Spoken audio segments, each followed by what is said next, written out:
sacrifício fiz na senda estreita andei, deixei fortuna e fama a fim de te seguir, e tua voz suave pude ouvir.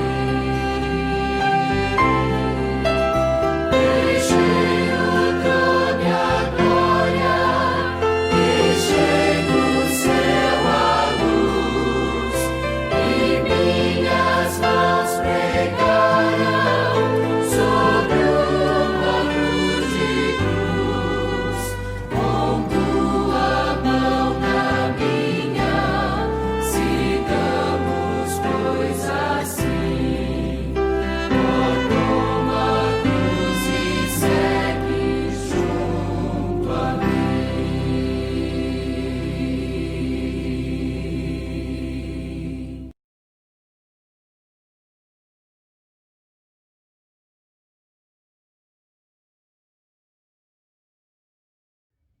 Agora vamos louvar esse Deus que é tudo para nós. Amém?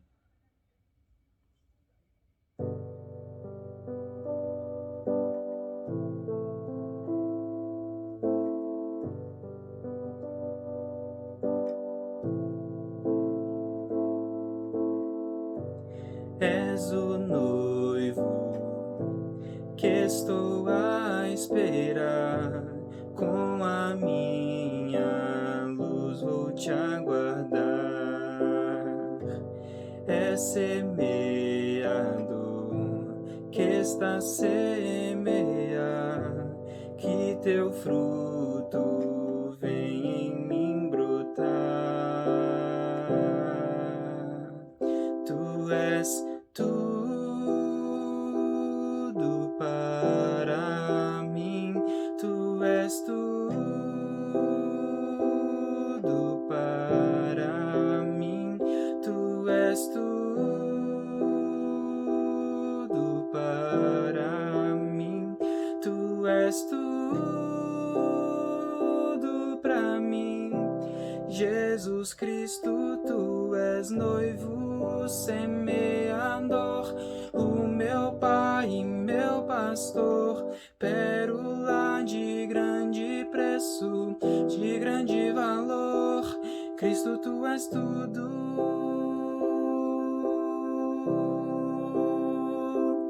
Cristo, tu és tudo.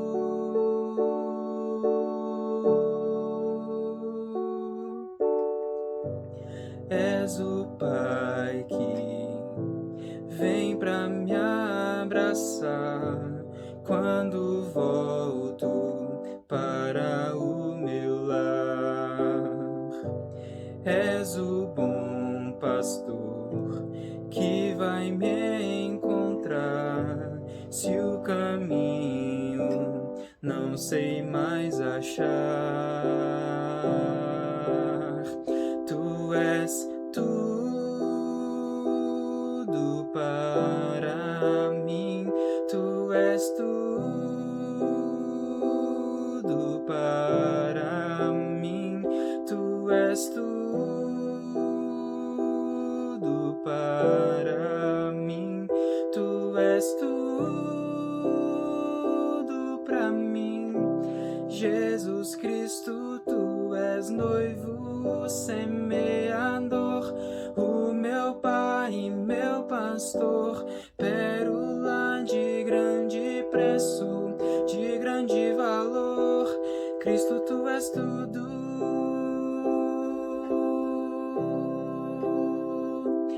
Cristo, tu és tudo. Sim, Cristo, tu és tudo, tudo, tudo. Sim, Cristo, tu és tudo, tudo, tudo. Sim, tu és tudo.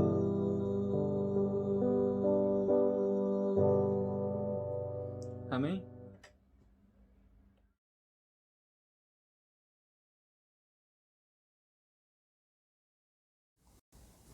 Uma boa noite a você que está sintonizado aqui no canal Adventistas Ponte Alta. É um prazer recebê-lo. Que bom que está aqui conosco juntos para estudarmos a Palavra de Deus. Meu nome é Henrique e hoje a mensagem está concentrada no Salmo 44. Quero aqui começar com uma oração para que Deus venha abençoar este momento, para que Deus abençoe a você que está aí na sua casa, com sua família, para que essa mensagem nos ajude a sermos cristãos fiéis a Deus, para que, apesar das dificuldades, apesar das aflições, apesar das desolações, possamos permanecer fiéis a Deus. Quero fazer uma oração? Feche seus olhos aí. Senhor nosso Deus, nosso Pai, é um privilégio estarmos aqui, mais uma vez, buscando de Ti, Senhor, conselhos para que possamos viver neste mundo, Senhor. Vivemos num mundo tão injusto, tão violento, um mundo tão ruim, Senhor. E por vezes falhamos, Senhor, na nossa caminhada cristã. Por isso estamos aqui, Pai, para que o Senhor venha nos abençoar, para que o Senhor venha estar conosco, nos guiando e nos protegendo. Pois, pelo nome de Jesus, nós oramos aqui, porque a Tua palavra vai ser aberta e que o Santo Espírito nos ajude a entendê-la, pois é em nome de Jesus que oramos. Amém. –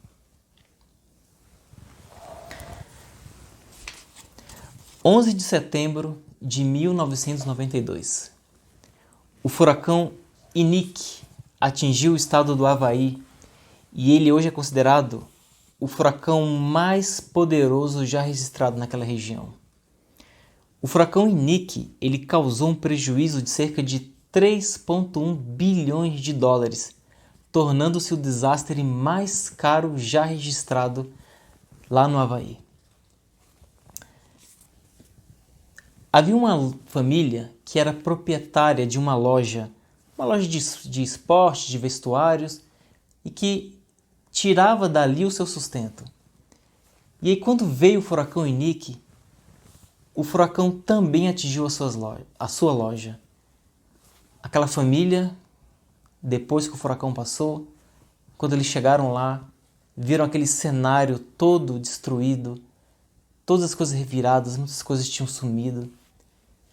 Eles levantaram a mão para o céu e disseram: Senhor, e agora? E agora?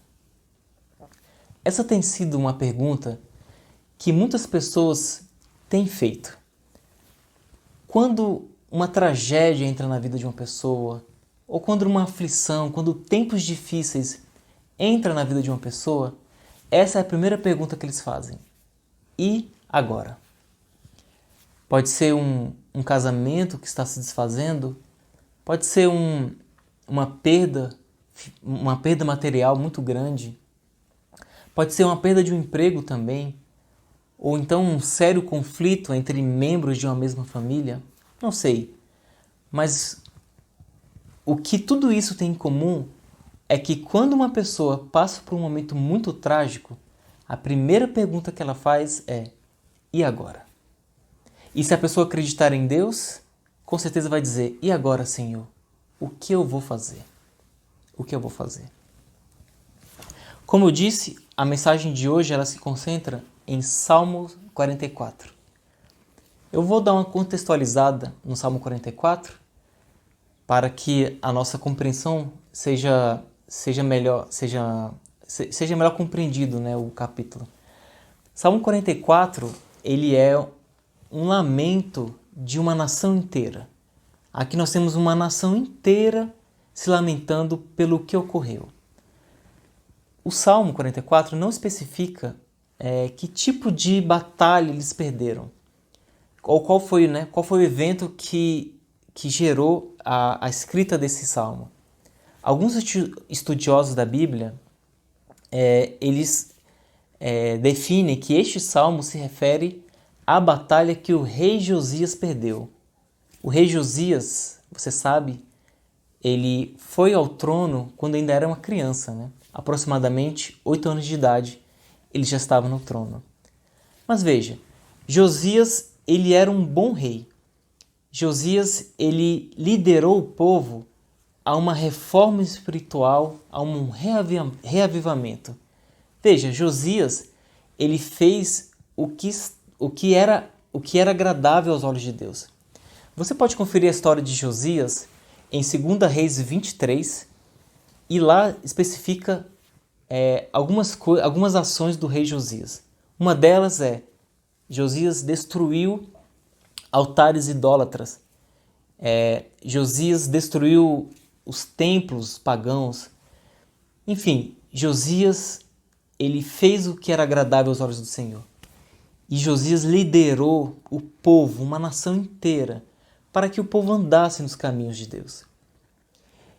E então, no mesmo capítulo, 2 Reis 23, Josias vai para uma batalha contra o rei Neco do Egito.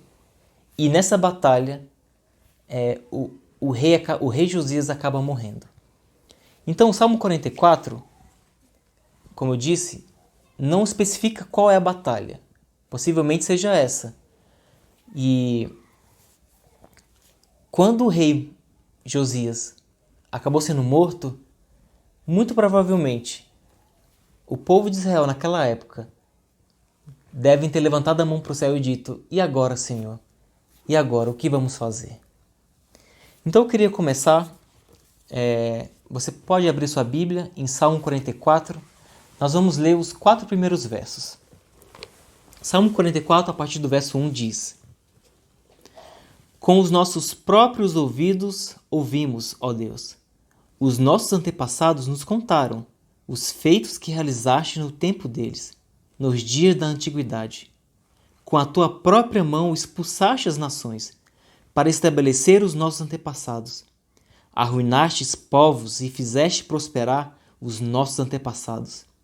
Não foi pela espada que conquistaram a terra, nem pela força do seu braço que alcançaram a vitória. Foi pela tua mão direita, pelo teu braço e pela luz do seu rosto, por causa do teu amor para com eles. És tu, meu rei e meu Deus. És tu que decretas vitórias para Jacó.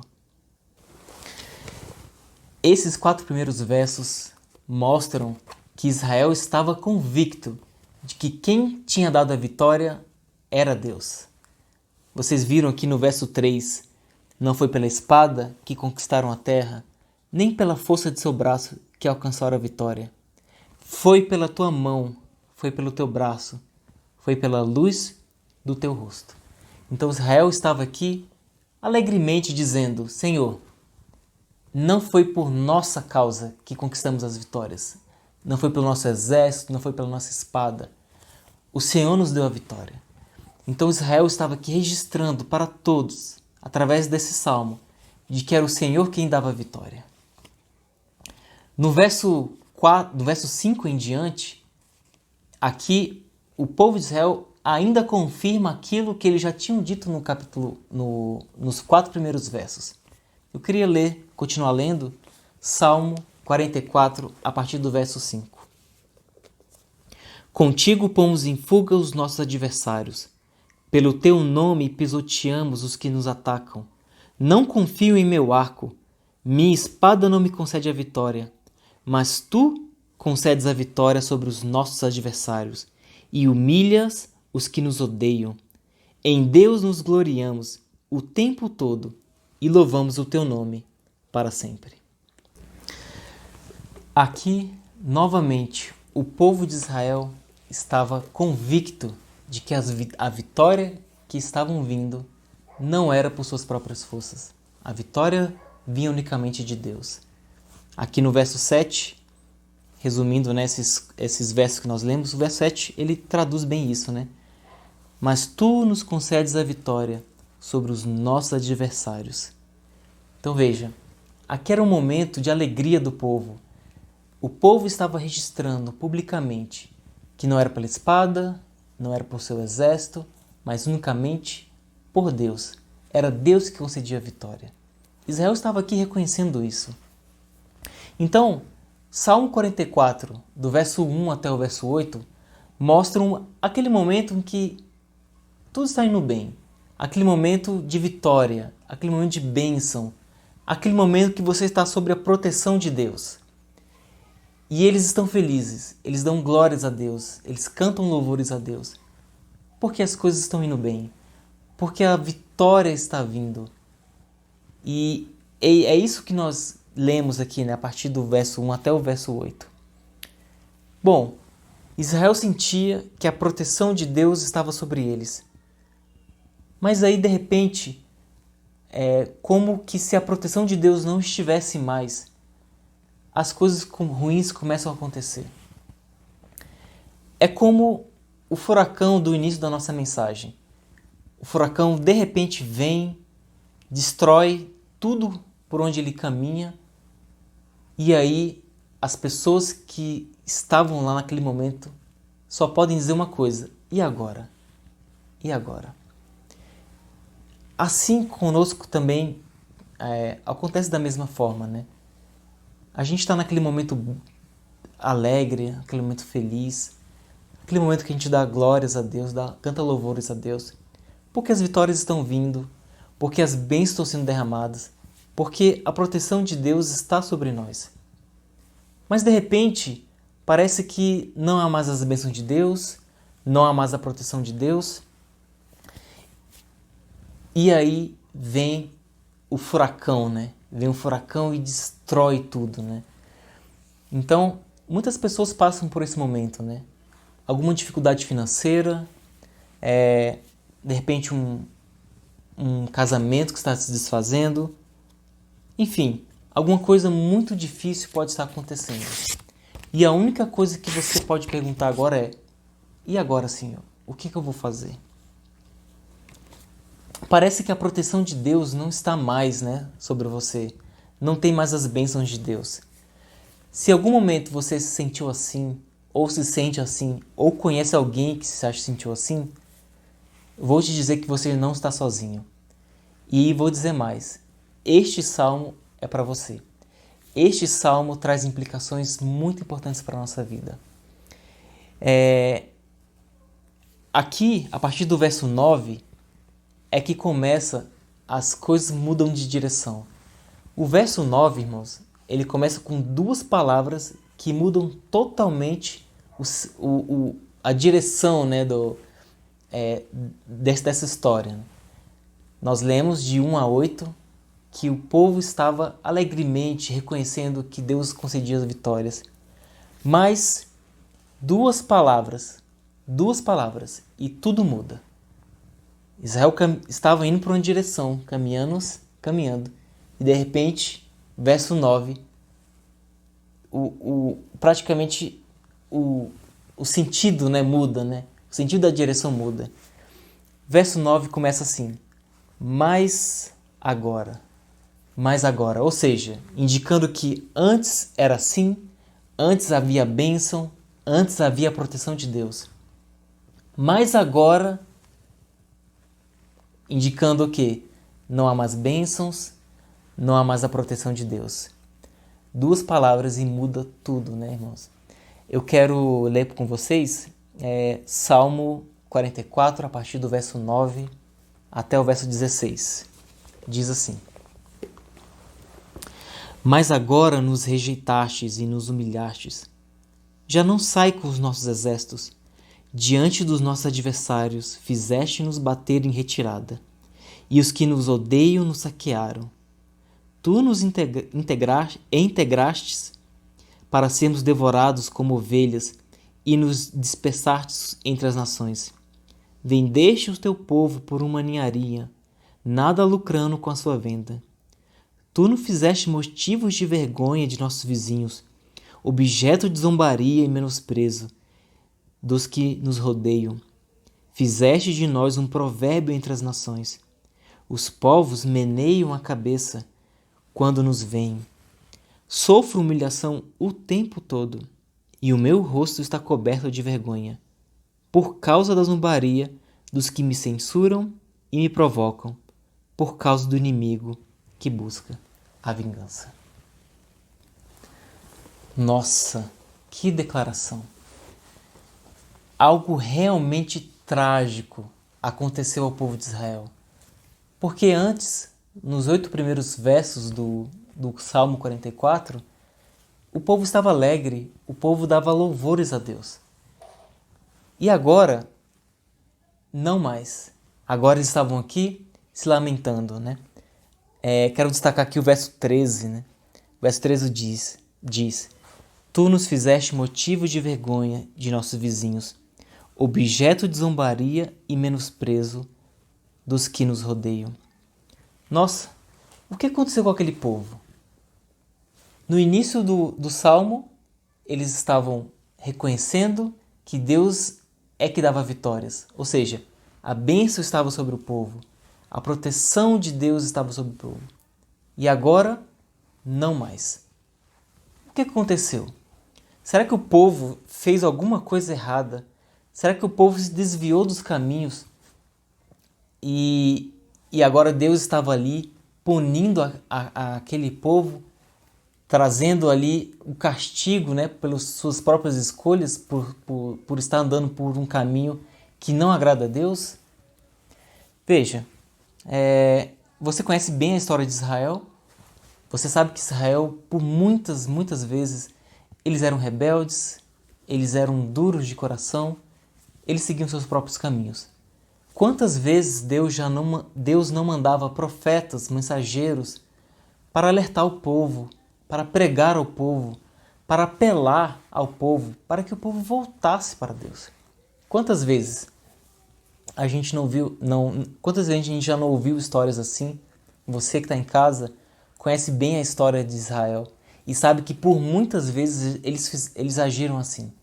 Mas olha, não é o caso do Salmo 44, porque o Salmo 44, ele fala exatamente que eles não se revoltaram contra Deus, que eles não estavam longe dos caminhos de Deus. Israel não estava longe. Pelo contrário, se realmente esse salmo se refere à época do rei Josias, como eu disse no início da mensagem, o rei Josias liderou Israel a um profundo reavivamento e reforma. O rei Josias, ele fez o que agradava ao Senhor. Então veja, o rei Josias, ele destruiu altares idólatras, o rei Josias destruiu templos pagãos, ele queria que o povo voltasse para Deus. Então, se este salmo se refere mesmo à época de Josias, então não foi uma punição de Deus ou um castigo de Deus pelo que o povo estava praticando. O povo de Israel estava no caminho certo. O povo de Israel estava ali naquele momento reconciliado com Deus. E você pode ver isso nos próximos versos. Então veja, aqui, a partir do verso 17, confirma isso que eu estou falando. Queria ler com você Salmo 44, verso 17, Salmo 44, a partir do verso 17 até o verso 22. Diz assim: Tudo isso aconteceu conosco, sem que nós tivéssemos esquecido de ti, nem tivéssemos traído a tua aliança. Nossos corações não voltaram atrás, nem os nossos pés se desviaram da tua vereda. Todavia, tu nos esmagastes e fizeste de nós um covil de chacais, e de densas trevas nos cobristes. Se tivéssemos esquecido o nome do nosso Deus e tivéssemos estendido as nossas mãos a um Deus estrangeiro, Deus o não teria descoberto? Pois ele conhece os segredos do coração. Contudo, por amor de ti, enfrentamos a morte todos os dias. Somos considerados como ovelhas destinadas ao matadouro. Não parece estranho isso? O povo estava fazendo o que era certo. O povo estava reconciliado com Deus. O povo não traiu a aliança, que é o que está no verso 17, e eles não tinham desviado seus pés e nem voltado seus corações para longe de Deus, que é o que está no verso 18. Então veja, como entender esse momento? O povo estava sendo fiel a Deus. O povo estava caminhando nos caminhos de Deus. E então, mesmo o povo fazendo isso, parece que a proteção de Deus saiu do meio deles. Parece que Deus não estava mais derramando as bênçãos. Porque mesmo o povo sendo fiel, mesmo o povo fazendo o que era agradável, né, a Deus, mesmo o povo fazendo tudo isso, a desolação tinha entrado em Israel. E aí a gente pode ver aqui, o verso 22, que eu queria destacar. Contudo, por amor de ti enfrentamos a morte todos os dias. Somos considerados como ovelhas destinadas ao matadouro. Eu li um comentário sobre esse verso, né, sobre o verso 22, e o autor disse assim: em sua fidelidade ao Senhor, eles receberam grande desolação, mais do que se eles estivessem longe de Deus. Estranho, não é? É muito difícil entender isso. Como pode? O autor ele resumiu bem, né, esse momento a partir do verso 9, né, do verso 9 até o 22. O autor desse comentário resumiu bem, né? Em sua fidelidade ao Senhor, eles receberam grande desolação. É estranho isso, né? Soa estranho aos nossos ouvidos. Porque o povo estava no caminho certo. O povo estava sendo fiel a Deus. O povo não tinha traído a aliança. O povo não tinha se desviado. O povo não tinha voltado os seus corações para longe de Deus. E mesmo assim, grande desolação veio sobre Israel. Eu queria continuar lendo, agora a partir do verso 23 até o verso 25. Diz assim: desperta-no, Senhor, porque dormes. Levanta-te, não nos rejeite para sempre. Porque escondes o teu rosto e esqueces o nosso sofrimento e a nossa aflição? Fomos humilhados até o pó, nossos corpos se apegam ao chão. Eu fico imaginando uma pessoa que é fiel a Deus, uma pessoa que procura fazer sempre as coisas certas, alguém que é submisso a Deus. E então, de repente, um furacão entra e causa aquela destruição, causa aquela desolação. Realmente, irmãos, é difícil de entender, porque uma pessoa que é fiel a Deus, uma pessoa que é submissa a Deus, ela espera que as bênçãos sejam derramadas, ela espera que a proteção de Deus esteja sobre ela. Mas o que a gente tem visto aqui é que que a gente viu aqui, que mesmo Israel, andando no caminho, fazendo as coisas que agradam a Deus, mesmo assim, grande desolação veio sobre o povo. Então, estudando este salmo, eu confesso aos irmãos que eu fiquei profundamente impactado, né? São coisas difíceis de entender, porque quando você é fiel a Deus, você espera que as bênçãos de Deus sejam derramadas em sua vida. Mas nem sempre isso acontece. Às vezes, como o furacão Nick, de repente ele chega e destrói tudo. Então, irmãos, estudando este salmo, eu tirei três lições importantes. 3 lições importantes. Lição número 1. Aflições acontecem com aqueles que são fiéis a Deus. É o caso do rei Josias. O rei Josias, ele era um bom rei. E ele fez o que era agradável aos olhos do Senhor. Ele liderou o povo a um reavivamento e reforma, destruindo altares pagãos, destruindo templos pagãos. Ele fez o que era correto. Ele era fiel a Deus. Mas, como eu disse, lição número 1, aflições acontecem com aqueles que são fiéis a Deus. Foi assim com Josias, que acabou sendo morto numa guerra. Foi assim, por exemplo, com outros personagens bíblicos, no caso Jeremias. Foi assim com João Batista. E foi assim também até com o próprio Jesus. Jesus sofreu muito, né? Teve muitas aflições. E ele era fiel a Deus. Então o mesmo pode acontecer comigo hoje. mesmo eu sendo fiel a Deus, mesmo eu levando uma vida de submissão a Deus, fazendo tudo o que é correto, ainda assim, aflições podem entrar em minha vida. Lição número 2. Aflições acontecem com aqueles a quem Deus ama. Aflições acontecem com aqueles a quem Deus ama. Esse para mim é o mais difícil de entender. Como aflições podem acontecer com aqueles a quem Deus ama?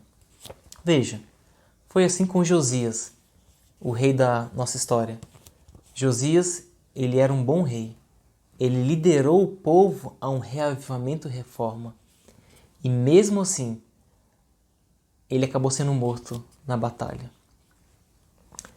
Aflições acontecem com aqueles a quem Deus ama. Aí eu pergunto para você que está em casa, Deus amava o rei Josias?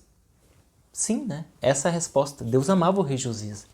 Mas mesmo assim, a morte acabou chegando até o rei, né? De forma trágica. Acabou morrendo numa guerra. Deus amava João Batista? Sim, João Batista morreu de uma forma muito injusta, né? Mas Deus amava João Batista. E outros nomes aqui eu posso mencionar, né? Como José do Egito, também Deus amava muito a José e mesmo assim muitas aflições entraram em sua vida. Foi assim com Jó, foi assim com Jeremias, ou seja, aflições podem entrar até mesmo na sua vida, na minha vida. Esse é difícil de entender, mas aconteceu com os personagens bíblicos e o Salmo está aqui exatamente para trazer essa lição, né, para nós. Mesmo para aqueles a quem Deus ama, aflições podem acontecer. E implicação número 3, lição número 3 desse verso, desse Salmo. Nunca pare de orar a Deus, não importa quão grande tenha sido sua aflição. Nunca pare de orar a Deus, não importa quão grande tenha sido a sua aflição. Quero ler aqui o último verso do Salmo 44, é o verso 26. Diz assim: Levanta-te, socorre-nos, resgata-nos por causa da tua fidelidade. O verso 26 traz exatamente essa terceira lição que o Salmo 44 nos traz. Nunca pare de orar a Deus, não importa quão grande tenha sido a sua aflição. O verso 26 traz exatamente esse conceito, né? Levanta-te, socorre-nos, resgata-nos por causa da tua fidelidade. Quero contar aqui uma história para encerrar a mensagem de hoje. Um escritor chamado William Frey, ele conta a história real de um jovem chamado João. João era cego. E quando William encontrou o João, perguntou para ele: João, o que aconteceu que você ficou cego? E aí William relata que João ele sofreu um acidente. Ele estava perto de uma explosão. João acabou sobrevivendo, mas infelizmente alguns estilhaços pegaram nos seus olhos e ele acabou ficando cego. E William queria saber de João como era lidar com a cegueira, né? E aí João contou uma história que resumiu bem, né, essa questão da cegueira dele, como que ele lidou com essa cegueira. Eu quero ler para vocês as palavras do próprio João. Diz assim: Quando descobri que ficaria cego para sempre, minha vida acabou. Eu me sentia sem esperança. Eu odiava Deus. Por 6 meses, eu não fiz nada para melhorar minha vida. Eu comia todas as minhas refeições sozinho no meu quarto. Um dia, meu pai entrou no meu quarto e disse: João, o inverno está chegando e é a sua responsabilidade fechar as janelas. Volto à noite para verificar se o trabalho foi concluído. Então, se virou, fechou a porta e saiu. Eu fiquei muito nervoso e pensei: ele não sabe que eu sou cego? Eu realmente fiquei nervoso, mas decidi que iria fazer. Desci tateando a parede até a garagem. Peguei a escada e fiquei pensando, ele vai ver. Vou subir essa escada e vou cair. E além de ficar cego, vou ficar paralítico. Subi a escada e fechei as janelas. Pouco tempo depois, meu pai me contou que naquele dia, em nenhum momento, ele ficou longe de mim mais do que 2 metros. O pai de João era um pai presente. João conta que, desde o seu nascimento e durante toda a sua infância, o pai de João estava ali presente, compartilhando os momentos felizes com o filho, estava crescendo junto com o filho. E mesmo quando ocorreu a tragédia com João, o pai dele continuava presente. Mesmo quando João estava sem esperança, seu pai estava presente. Essa é uma lição para nós. Deus é o nosso Pai. Deus é o nosso Pai presente. E mesmo que eu me sinta sem esperança, como nas palavras do próprio João, podemos ter a certeza de que Ele não está longe de nós mais do que 2 metros. Não importa quão grande tenha sido a aflição. O verso 26 do Salmo 44 mostra a lição mais importante deste salmo. Nunca deixe de orar. Não importa quão grande tenha sido a sua aflição.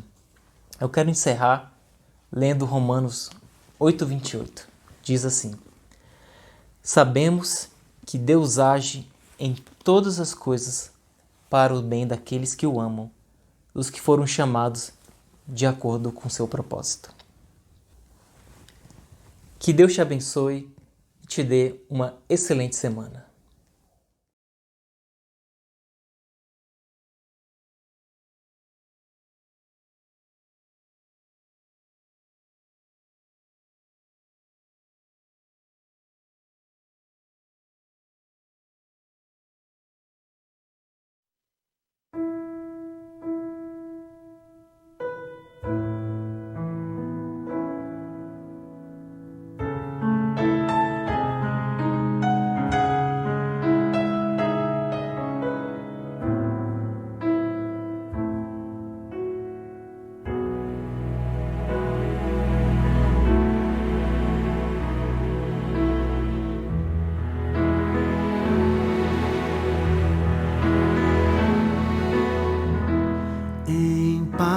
Eu vou ouvir a voz de Deus, em paz eu vou, estou feliz, achei abrigo em sua casa.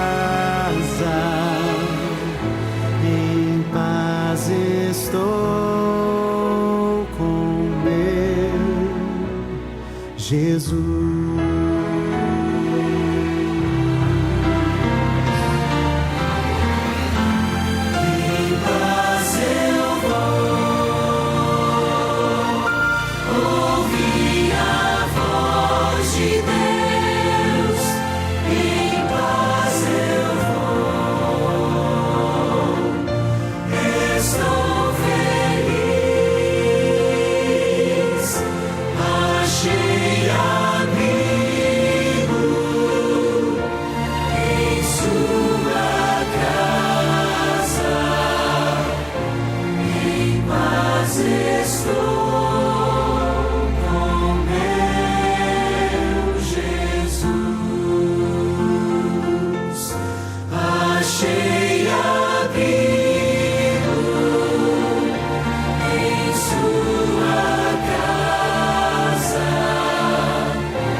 Jesus.